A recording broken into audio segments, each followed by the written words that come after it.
오늘 우리가 읽은 말씀 참 유명한 말씀이죠. 너무 여러분 잘 아시는 말씀이라고 생각합니다.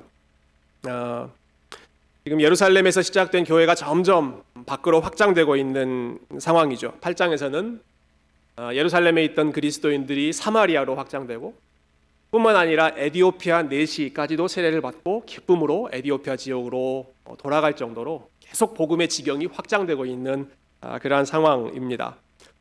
그렇게 복음이 확장되는 가운데 드디어 이제 이방인 선교를 위해 앞으로 결정적인 역할을 해야 할 한 사람을 하나님께서 부르시는 장면이 오늘 본문의 내용입니다.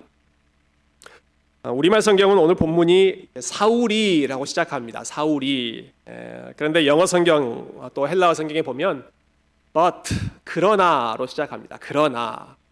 그러나라고 시작한다는 말은 앞에서 나오는 내용을 이어받으면서도 지금 정반대의 분위기로 바뀐다 하는 것을 보여주죠. 앞의 내용이 어떤 겁니까? 8장에 넘어와서 복음이 막 급속도로 사마리아 또 에디오피아까지 아프리카 지역까지 지금 확장되고 있지 않습니까? 하나님의 능력이 그렇게 확장되고 있는데 그러나 복음이 이렇게 확장되고 있었으나 그러나 사울은 이 복음의 확장을 어떻게든 막아보려고 몸부림쳤다라고 하는 것이 이 누가가 9장 처음 시작하면서 보여주는 그러나라고 하는 단어의 의미입니다. 그러나 사울은 1절에 보면 주의 제자들에 대하여 여전히 위협과 살기가 등등했다라고 되어 있죠. 여기도 보면 이제 여전히라고 하는 단어, 즉 사울이 전에 했던 그 살기와 위협이 등등한 그러한 모습을 지금도 계속하고 있다라는 것을 암시해 주는 내용이죠. 이전에 사울이 어떤 모습이었습니까? 우리가 기억하는 사울의 모습, 사울이라고 하는 이름이 제일 먼저 나왔던 때는 스데반이 순교했을 때죠. 스데반이 순교했을 때 사람들의 겉옷을 사울이 모아서 보관했고, 그리고 스데반이 순교하는 것, 스데반이 죽는 것을 사울은 마땅히 여겼고, 뿐만 아니라 스데반의 일이 있은 후에는 예루살렘 교회 곳곳을 누비면서 사람들을 잡아서 옥에 가두려고 했습니다. 특히 그 사울의 모습을 8장 3절에 보면 사울이 교회를 잔멸했다 이렇게 이야기합니다. 잔멸했다. 참 한국말로도 그 어감이 굉장히 거친 말이죠. 잔멸했다. 남아있는 사람들까지 다 밟았다라고 하는 의미지 않습니까? 그런데 이 단어가 헬라어 원어의 의미는 이렇답니다. 마치 난폭한 멧돼지 한 마리가 포도원에 들어가서 그 포도원을 난장판을 만들어버리는 그 동사가 이 잔멸했다라는 동사의 뜻입니다.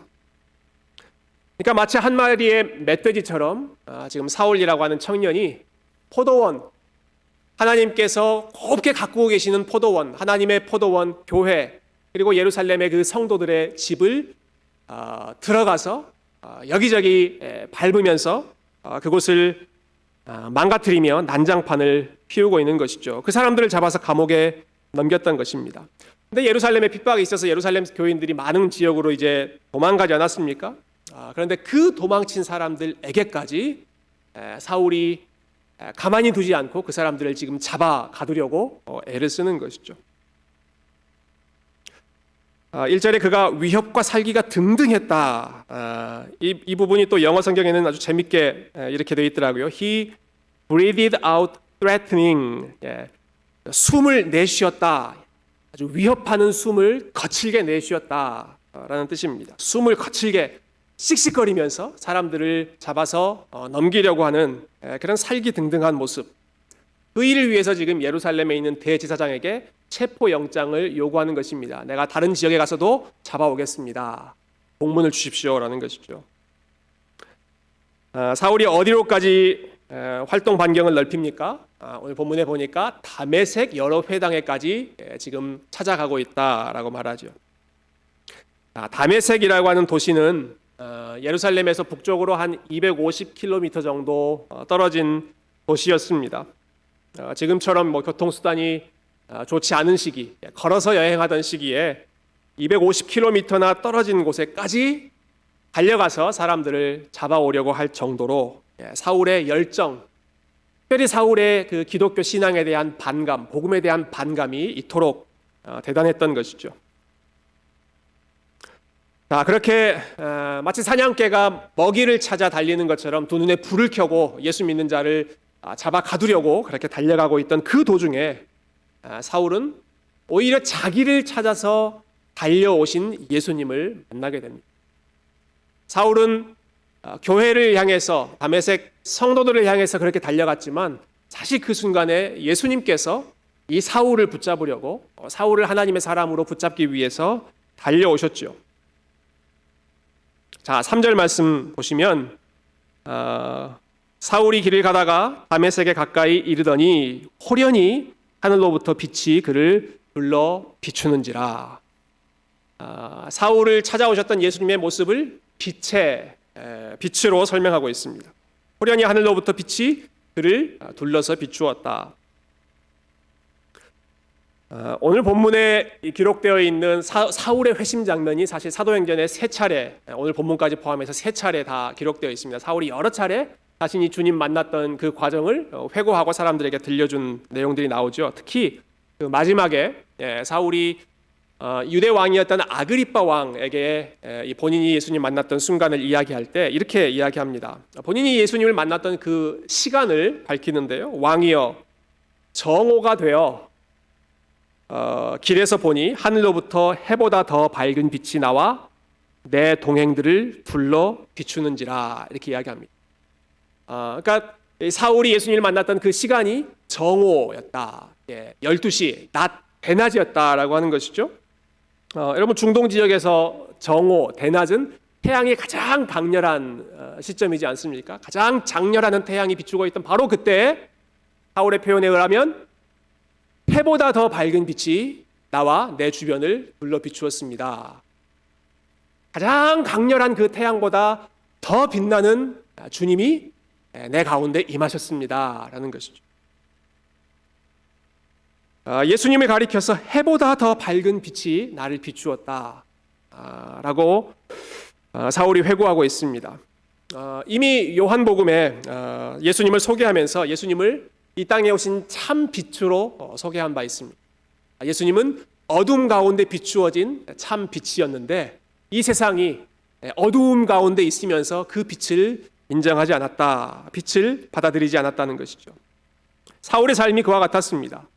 빛이신 예수님을 알지 못하고 어둠 가운데, 그러나 자기가 옳다고 생각하는 그 일에 열심을 내면서 달려가고 있던 그 인생 앞에 예수님께서 해보다 더 밝은 빛으로 나타나셔서 이 사울을 꼼짝 못하게 사로잡으시는 것입니다. 그 빛이 너무 밝아서 사울은 시력을 잃고 그 빛을 보자마자 그 빛 앞에 무릎 꿇고 엎드려 쓰러지게 됩니다. 자, 그 사울을 향해서 주님께서 말씀하시죠. 4절과 5절 보시면, 4절과 5절 제가 읽어보겠습니다. 땅에 엎드러져 들음에 소리가 있어 이르시되 사울아 사울아 네가 어찌하여 나를 박해하느냐 하시거늘 대답하되 주여 누구시니까 이르시되 나는 네가 박해하는 예수라.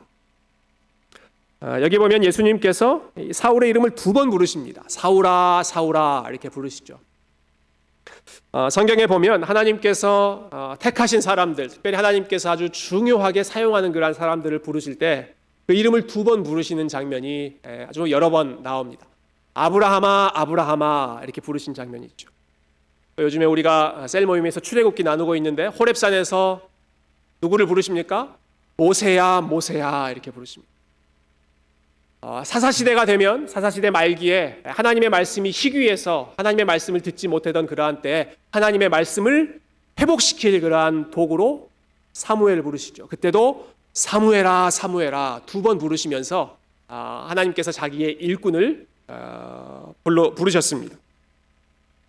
마찬가지죠. 오늘 본문에서 지금 이 사울이라고 하는 예수님을 핍박하고 있는, 예수님을 참 잡으려고 하는 그러한 달려가고 있는 이 사울을 향해서 예수님께서 아브라함을 부르셨던 것처럼, 사무엘을 부르셨던 것처럼 사울아 사울아 그 이름을 2번 부르시는 것입니다.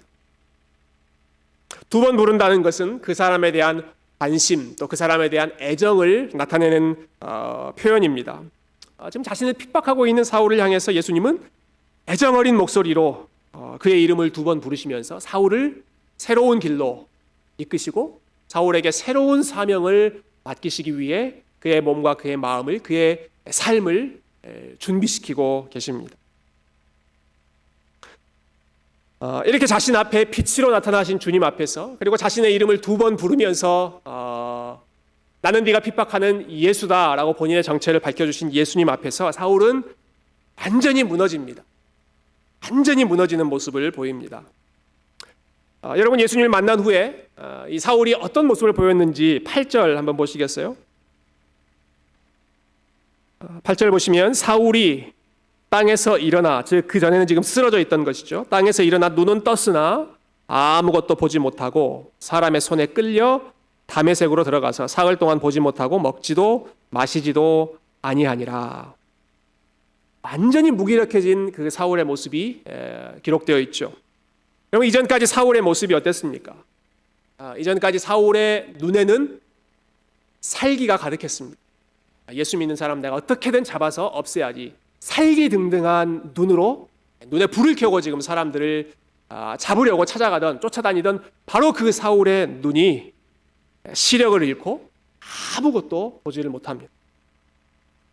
대낮에 태양보다 더 밝은 예수님의 빛이 사울의 눈을 압도하셔서 세상을 향해 또 사람들을 향해서 살기등등하던 그 사울의 눈을 약하게 하신 것이죠. 그 시력을 잃고 세상에 대해서 완전히 장님이 되도록 하나님께서 낮추시는 것입니다. 뿐만 아니라 사울은 지금 그 누구보다도 혈기왕성한 모습으로 250km나 되는 그 도시를 향해 달려가고 있는 중입니다.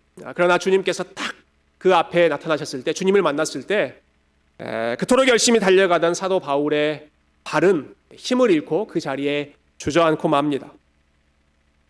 아마 이때 사울은 아주 당당한 모습으로 두 손을 불끈 쥐고 사람들을 잡아서 끌고 나오려고 했던 그 사울의 모습이었지만, 주님을 만난 후에, 주님께서 나타나신 후에 사울의 모습은 오히려 앞이 안 보이고 다리가 풀리고 그 자리에 풀썩 주저앉아서 사람들의 손에 끌려서 다메섹으로 끌려 들어가는 연약한 모습입니다.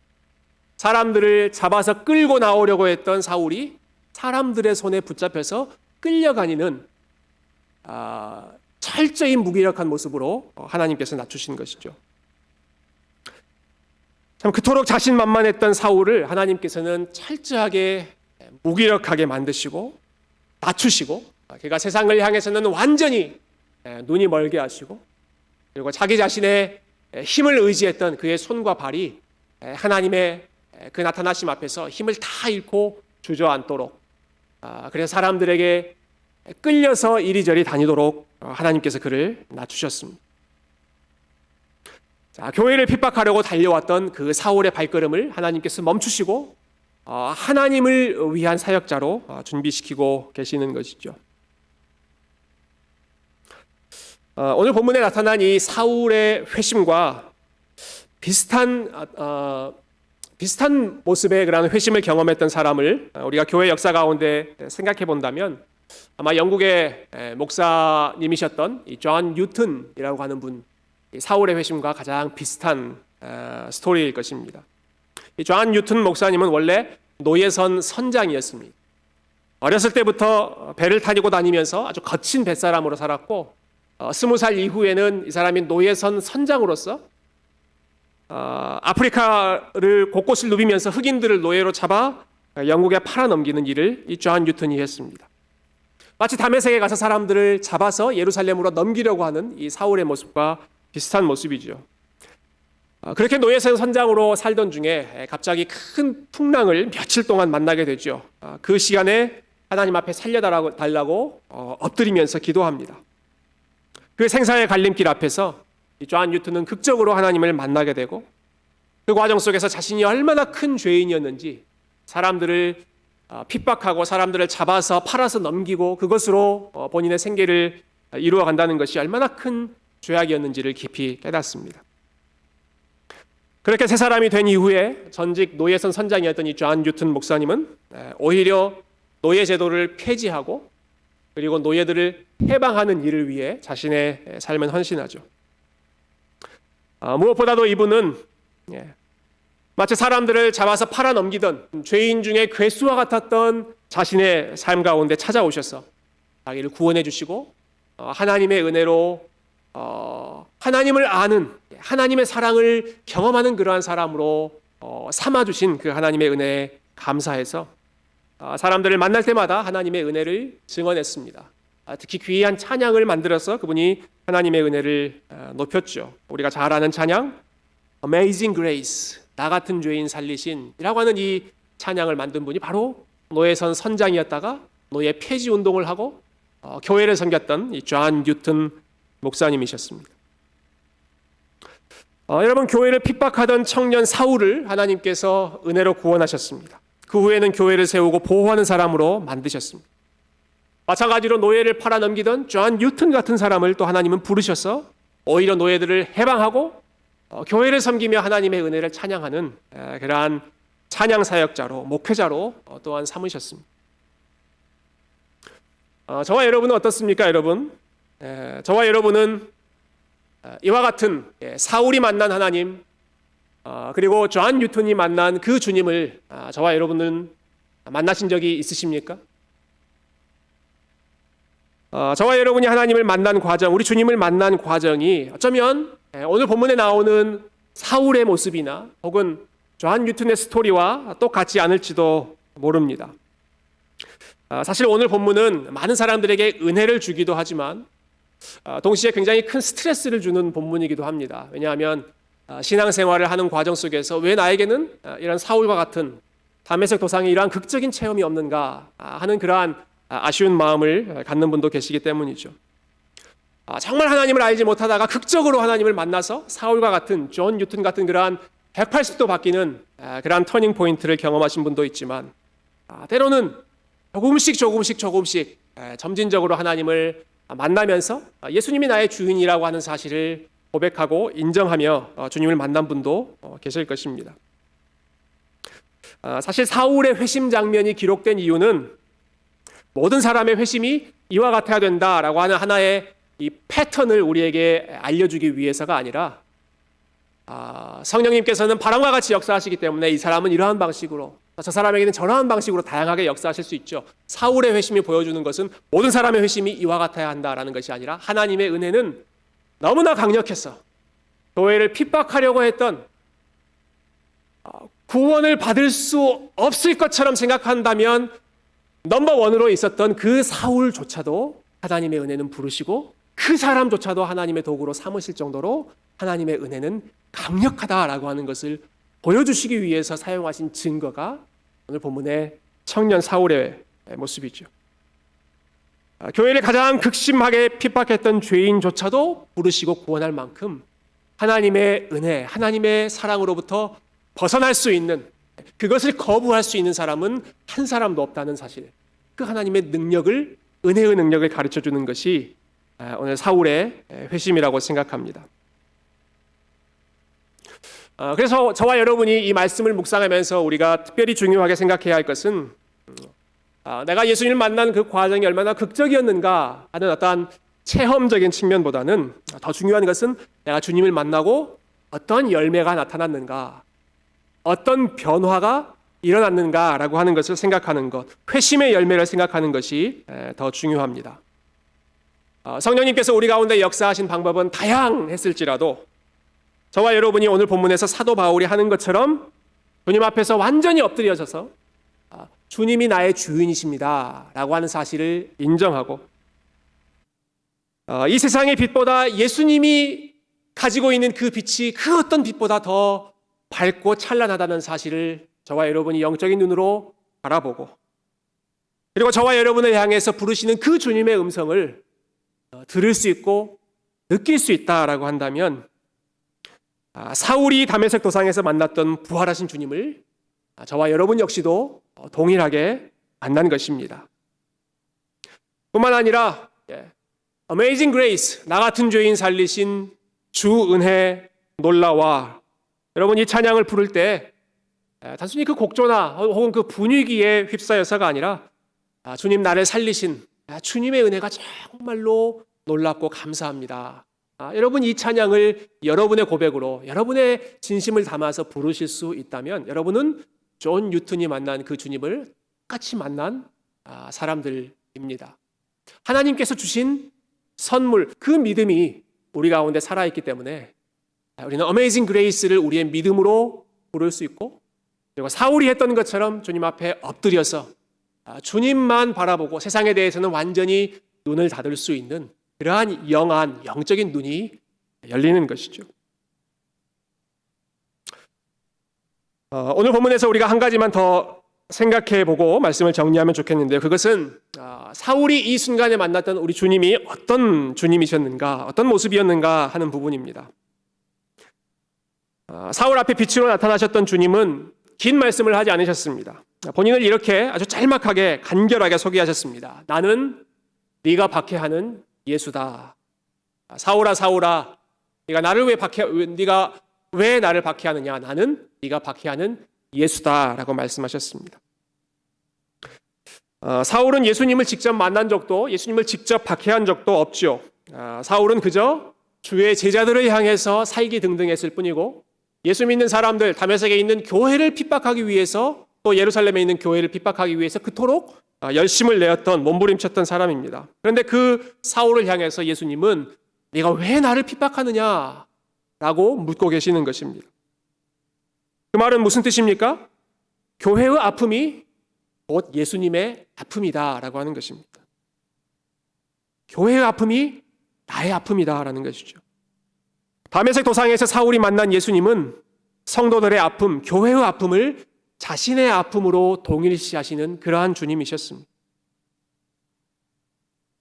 훗날 사도 바울이 여러 편지를 쓰면서 교회에 대해서 설명할 때 그리스도의 몸에 비유해서 설명할 때가 참 많이 있죠. 여러분, 그 생각이 어디에서 나왔겠습니까? 바로 이 순간 예수님을 처음 만났을 때 사울이 깨달은 것입니다. 배운 것입니다. 나는 그저 예수님 믿는 사람들을 핍박했을 뿐인데 예수님은 나를 향해서 네가 왜 나를 핍박하느냐 라고 물으시는구나. 예수님과 교회는, 예수님과 예수 믿는 사람들은, 성도들은 절대로 분리될 수가 없는 것이구나 하는 것을 사울이 깨달은 것입니다. 교회의 아픔이 예수님의 아픔이구나. 교회가 아파할 때 예수님께서 함께 아파하신다는 사실을 사울이 이 경험을 통해서 배웠던 것이죠. 교회와 예수님, 그리고 성도와 예수님이 따로따로 떨어져 있는 실체가 아니라 둘이 하나다라고 하는 사실은 훗날 사울이 사도 바울로서 그토록 온 힘을 다해서 교회를 세우려고 하고 교회를 사랑하고 교회를 위해 헌신했던 그러한 동기, 그러한 이유가 되기도 했습니다. 내가 박해했던 그 사람들이 주님과 한 몸 된 지체여서 내가 그들을 박해했을 때 주님께서 똑같이 핍박을 받으셨다라고 한다면, 반대로 내가 교회를 세우고 내가 교회를 사랑하고 그 안에서 함께 믿음의 길을 걸어가는 성도들을 섬긴다라고 했을 때 그것은 결국 주님을 사랑하고 주님의 몸을 세워드리고 주님을 섬기는 믿음의 행위구나. 그것을 사울은 본인의 사역 가운데 적용했겠죠. 사실 이것은 예수님께서 이미 오래전부터 여러 차례 가르치신 원리이기도 했습니다. 나는 포도나무요, 너희는 가지니 너희는 내 안에 있고 나는 너희 안에 있다. 완전한 연합을 예수님은 말씀하셨고, 또 제자들에게 너희 중에 가장 작은 자에게 한 것 하나가 사실상은 나에게 하는 것이다. 너희 중에 가장 연약한 자에게 한 행위, 그 섬김이 사실은 나에게 한 것이다 라고 말씀하셨을 때 예수님은 똑같은 사실을 가르치셨던 것입니다. 너희와 나는 둘이 아니다. 우리는 하나다. 교회와 나는, 나를 믿는 나의 자녀들, 나의 종, 나의 친구들과 나는 분리되어 있지 않고 우리는 믿음 안에서 우리는 하나다라고 하는 사실. 오늘 본문에 나타난 우리 주님이 어떤 모습인지 다시 한번 기억하고 우리 그 주님 앞에 우리가 함께 기도하는 시간을 잠깐 가졌으면 좋겠습니다. 여러분, 먼저 오늘 본문에 나온 우리 예수님은 자신을 핍박하던 원수조차도 찾아오시고 부르셔서 자기 사람 만드시는 그러한 은혜의 주님이십니다. 우리 로마서 5장에서 우리가 연약할 때, 우리가 죄인 되었을 때, 우리가 원수 되었을 때 하나님의 사랑이 우리를 찾아왔다라고 말씀했을 때 바로 오늘 사건을 기억하면서 고백했던 것입니다. 바로 이 주님을 만났기 때문이죠. 우리의 어떤 죄보다도 그리스도 예수 안에 있는 하나님의 은혜가 더 크고 강력하다는 사실입니다. 아무리 거칠고 아무리 악한 사람이라고 하더라도 하나님께서 구원하시지 못할 만큼 악한 죄인은 이 땅에 없습니다. 여러분, 저와 여러분을 구원하신 이 하나님의 은혜를 기억하며 우리를 찾아오셨던 그 하나님의 그 사랑, 우리가 주님을 처음 만났던 그 순간을 다시 한번 기억하며 감사하고, 뿐만 아니라 오늘 본문에 나오는 이 사울과 같이 여전히 주님을 알지 못하고 교회를 핍박하고 주님을 핍박하고 주님을 향하여서 거친 말과 행동을 앞세우고 있는 그러한 사람들, 그 사람들조차도 우리 하나님께서 찾아오시면, 내 마음을 하나님께서 붙잡으시면 그 사람들이 사울처럼, 사도 바울처럼 교회를 세우고 하나님을 찬양하는 그러한 믿음의 사람들이 되기를 우리가 함께 기대하며 주님 앞에 기도하는 시간 되었으면 좋겠습니다. 뿐만 아니라 여러분, 주님은 교회의 아픔을 기억하시는 분이시고 성도들의 아픔을 본인 자신의 아픔처럼 여기시는 분이신 것을 기억하십시다. 저와 여러분이 겪고 있는 이 땅에서 겪는 삶의 무거운 짐들과 우리의 한숨과 우리의 아픔을 주님은 외면하지 않으십니다. 우리를 불쌍히 여기시고 우리와 함께 눈물을 흘리시고 우리와 함께 한숨을 내쉬시고 우리를 위로해 주시며 너희가 내 안에 있고 내가 너희 가운데 함께 있다, 따뜻한 말씀으로 우리를 위로해 주십니다. 믿음으로 주님과 하나 되어 있는 이 연합의 관계는 특별히 고난 가운데 아픔을 통해서 더욱 깊어지고 또한 더욱 견고해진다는 사실을 여러분 기억하시기를 바랍니다. 사랑하는 성도 여러분, 죄인에게 은혜를 베푸시는 우리 예수님의 모습 뿐만 아니라 자신의 은혜로 구원하신 그 교회를 향하여 아낌없이 계속해서 은혜를 부어주시는, 계속해서 그들과 함께 동행하시며 붙잡아 주시는 우리의 믿음의 주요 온전케 하시는 예수님을 기억하고 그 예수님을 오늘 이 밤에 함께 바라보고 그분께 함께 나아가고 그분과 믿음으로 함께 동행하시기를 주님의 이름으로 축원드립니다. 함께 기도하겠습니다.